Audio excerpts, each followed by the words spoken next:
Culto das Almas Perdidas. Quando eu estava no ensino médio, tinha alguns amigos íntimos, Jason e Brian. Nós três éramos inseparáveis e compartilhávamos inúmeras aventuras juntos.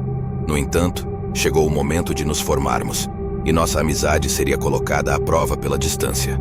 Jason teve que se mudar para Lexington, Carolina do Sul, junto com sua família devido ao trabalho de seu pai. Apesar da tristeza por sua partida, nos prometemos manter contato. Após Jason e sua família se instalarem em sua nova casa, Brian e eu recebemos um convite para passar um fim de semana visitando-os. Decidimos aceitar o convite e embarcamos em uma jornada de diversão e reencontro. No primeiro dia, já estávamos cansados de tanto jogar videogame e conversar. Então, por tédio e curiosidade, resolvemos explorar a floresta próxima à casa de Jason. Caminhando pela trilha na floresta, ficamos fascinados com a exuberância da natureza ao nosso redor. O som dos pássaros e o murmúrio do rio próximo tornaram o lugar bastante tranquilo.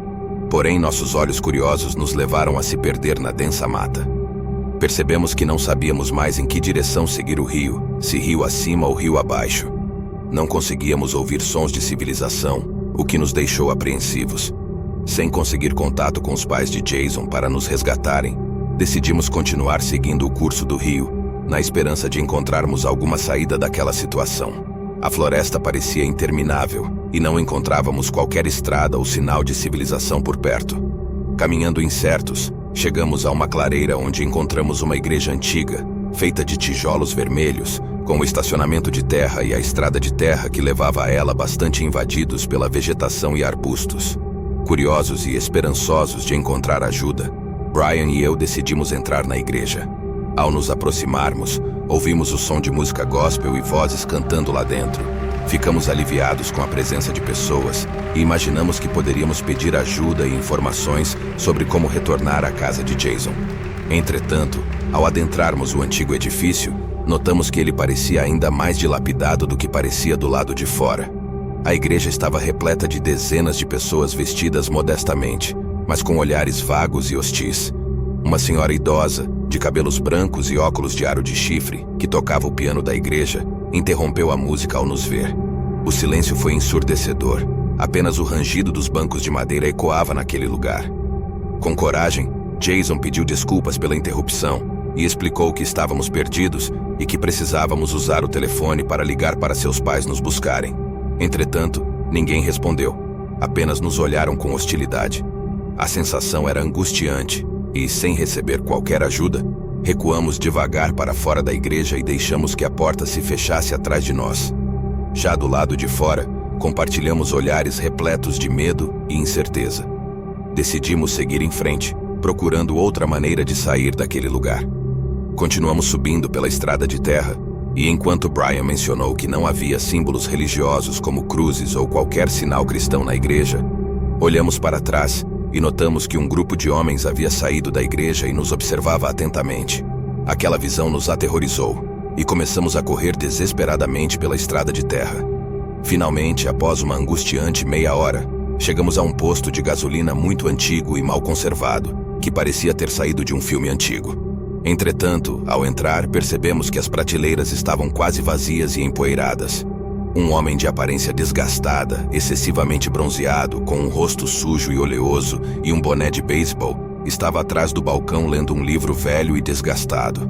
Explicamos nossa situação ao homem, e ele gentilmente nos indicou o caminho de volta para a casa de Jason. Seguimos suas orientações e, finalmente, após algum tempo caminhando na estrada ao entardecer, chegamos a uma rodovia. Tentamos pedir carona, mas ninguém parava. Felizmente, um policial viu nossa situação e parou para nos ajudar. Contamos ao policial sobre nossa aventura na floresta e sobre a estranha igreja. Ele nos alertou sobre histórias locais sobre bruxas malucas naquela região e nos recomendou ter cuidado. Durante a conversa, ele confirmou que a igreja era de fato conhecida como um lugar misterioso e muitas pessoas evitavam se aproximar dela. Esse episódio ficou gravado em nossa memória para sempre. Jason, Brian e eu nunca mais esquecemos daquele dia em que nos perdemos na floresta e encontramos a estranha igreja. Desde então, evitamos aquele local, e a história se tornou uma lembrança intrigante e assustadora em nossas vidas. Há muitos anos, cerca de 8 anos atrás, eu, James e Sean éramos um trio de amigos inseparáveis. Naquela época, fazer coisas estúpidas era nossa forma de passar o tempo e nos divertir. Apesar de já não sermos amigos de James atualmente, eu e Sean ainda nos falamos com frequência. E muitas vezes relembramos a história que nos marcou profundamente. Éramos jovens de 19 anos morando em Nova Jersey, onde havia muitas casas vazias em nossa cidade antiga. E no topo da estrada montanhosa, não muito longe de nossas casas, havia uma igreja abandonada que todos conheciam. A igreja estava em uma estrada fechada e havia sido abandonada por muitos anos. Eu, infelizmente, não sei o estado atual dela, pois me mudei para a Flórida. No entanto, naquela época nós três éramos ávidos buscadores de emoções e decidimos criar um plano genial, ou talvez estúpido, de levar um tabuleiro Ouija para a igreja. Sean tinha o tabuleiro Ouija em seu armário, então ele o trouxe, e eu fui o motorista. Primeiro pegamos James e em seguida Sean, e partimos diretamente para a igreja. A estrada que levava até a igreja estava bloqueada, então tivemos que estacionar ao lado da estrada, e a partir dali, seguimos a pé subindo a colina até a igreja. No início, usamos uma lanterna para não chamar muita atenção, mas assim que chegamos ao topo da colina, acendemos nossas lanternas para iluminar nosso caminho. A igreja estava cercada por bosques em todas as direções e tinha um estacionamento de cascalho ao lado dela. O edifício tinha sido arrombado muitas vezes e estava coberto de pichações. Com o tabuleiro Ouija montado por Sean e 3 velas posicionadas em um triângulo ao redor dele, mergulhamos na experiência. À medida que as velas acesas lançavam sombras assustadoras pela igreja escura, sentimos uma vibração desconfortável no ar. E a atmosfera era de suspense. Sean começou a fazer as típicas perguntas clichês que se fazem em uma prancheta Ouija. A prancheta começou a se mover e nós rimos, pensando que alguém estava brincando. Afinal, é quase impossível usar um tabuleiro Ouija com amigos sem que alguém mova a prancheta de brincadeira. No entanto, decidimos continuar com a brincadeira. Enquanto as respostas da prancheta continuavam, ouvimos um som estranho vindo da área do altar da igreja. Era como o som de madeira quebrando, alto e parecia ter sido causado por algo ou alguém. Isso nos assustou, e todos nós olhamos apressadamente na direção do altar com nossas lanternas.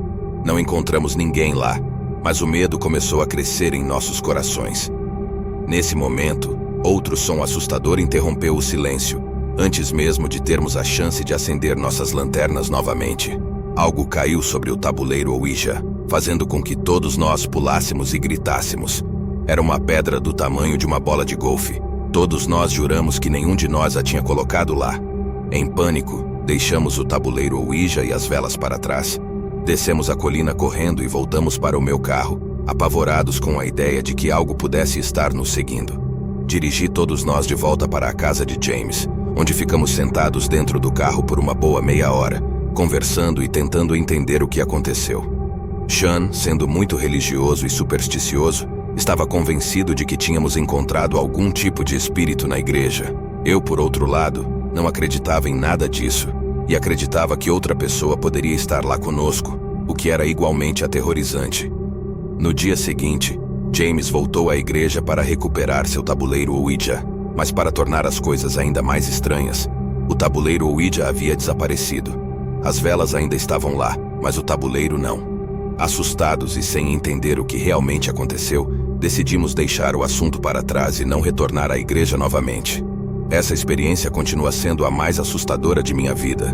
E eu, James e Sean sempre lembraremos daquela noite estranha e misteriosa em que a busca por emoção nos levou a um encontro com o desconhecido. Isso aconteceu no condado de Warren, na Geórgia, uma área rural do interior do estado. Eu e minha namorada, Marissa, éramos católicos romanos, mas ela era mais religiosa do que eu. Naquele dia, estávamos visitando a região para verificar algumas propriedades que poderíamos considerar para morar, já que Marissa praticava hipismo e precisávamos encontrar um local com um celeiro para seus cavalos. Depois de verificar algumas propriedades à venda, passamos por uma pequena igreja ao lado de uma estrada tranquila, com muitos carros estacionados. A igreja não ficava longe da última propriedade que vimos, então Marissa sugeriu que deveríamos dar uma olhada para ver o que estava acontecendo lá. Estacionamos ao lado de uma velha minivan vermelha em um pequeno estacionamento de terra próximo ao prédio da igreja. Notei que muitos dos carros no estacionamento eram antigos, o que mencionei a Marissa. Ela concordou, sugerindo que provavelmente era porque a área era de baixa renda. Ao entrarmos na igreja, notamos que era pequena por dentro, como esperávamos. Havia cerca de 5 fileiras de bancos, cada uma cortada ao meio por um corredor central. Deveria haver pelo menos 20 pessoas lá, mas o que me chamou a atenção foi o fato de que todos pareciam estar na faixa etária dos 30 aos 40 anos. Normalmente, em uma igreja, você veria uma quantidade decente de idosos, mas aqui, todos pareciam ser relativamente jovens. Enquanto olhávamos ao redor, percebemos que todas as pessoas na igreja estavam sentadas em silêncio, aparentemente em oração. Quando alguns deles notaram nosso olhar, todos nos encararam de forma hostil. Além disso, notei que não havia nenhuma mulher além de Marissa ali, e os olhares pareciam estar mais direcionados a ela do que a mim. Em frente ao que eu acredito que deveria ser o altar, um homem mascarado se aproximou de nós e nos perguntou quem nos convidou para estar ali.